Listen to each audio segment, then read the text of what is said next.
What is it that's so magical, fellas, ladies, anybody, what is it so magical about when the car door shuts? Have you ever noticed that? You're out in public, you're at a social event, you're at a restaurant, you're at a bar, and everything's great. You walk out hand in hand, and then as soon as the car door shuts, you hear, fucking really?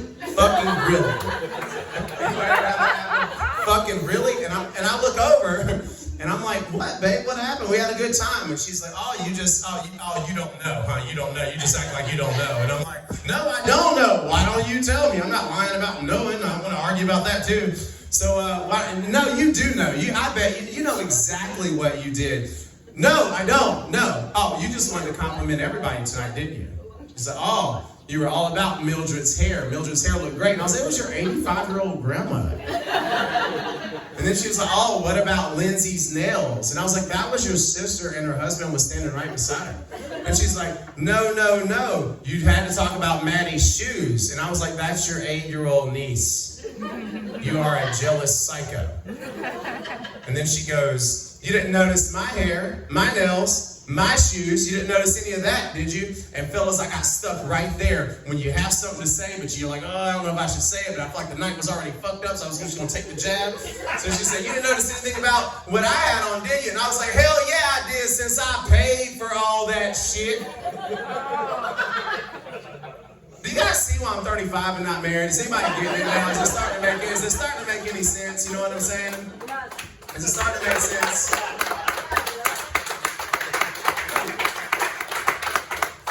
Not that way. We don't handle things that way. We don't want to complain because we don't feel like it's masculine. So what we do is we're passive aggressive. Any passive aggressive fellas? Ladies, have you ever dealt with a passive aggressive man that doesn't state their feelings and they let you know at a later time, ladies? You ever dealt with that before? So this is how us fellas handle it, or this is how I handled it in that same situation. So that same party, she was, divvying out some compliments herself. I didn't say anything about it. Saturday morning comes, I grab my golf bag. I'm on the way out of the door. I'm meeting the boys. So, whoa, mister. There's a whole honey to-do list here. Where are you going? The grass needs to be cut. The bushes needs to be trimmed. There's some things that need to be done to the back deck. Right before I walked out the door, I said, call Tim, since you had so much to compliment about the deck he built for Lisa the other night, bitch. And I slammed the door. Do you guys see why I'm 35 and not married? Is it starting to make any more sense right now? You know what I mean? So we'll move on to sex in relationships. And if this makes you feel awkward and you haven't slept with the person you're here with, don't look at them right now. Just do what the rest of us do. Keep buying drinks and hope for the best. You know what I mean? That's all you gotta do. Just keep buying drinks and hope for the best. That's all. And then try to convince her that somehow, even though y'all both had 10 drinks, you want to watch a movie when y'all get back. You know what I'm saying?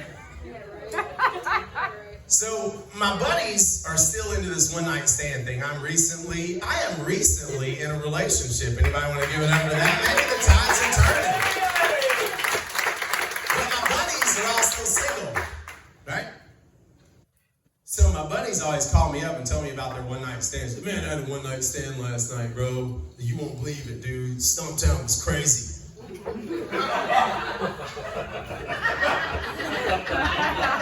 Like, it was crazy. We didn't meet anybody there. We had to head over to Rackham.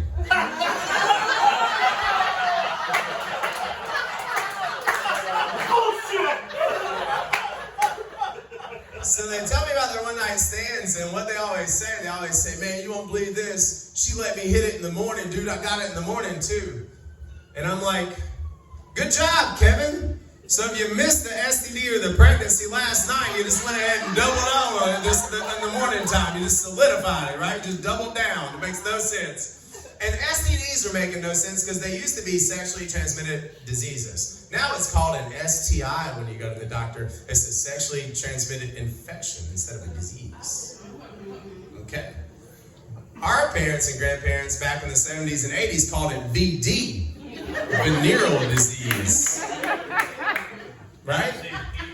I was doing a show in Davie County, North Carolina, that hellhole, and there was a big trucker guy sitting in the front row, American flag bandana, mullet, beard, Looked like he didn't know he was coming to a comedy show.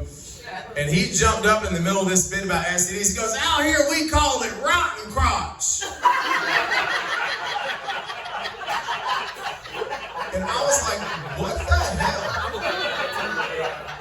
And then I got to thinking, I was like, maybe he's on to something. I was like, because when it comes to all those definitions and terms, rotten crotch freaks me out more than any of the rest of them. You know what I'm saying? Like if it came down to have, you had to pick, you were in between a rock and a hard place, and you had to pick between HIV and rotten crotch, you're probably like, they've got antiviral drugs. Rotten crotch doesn't sound pure.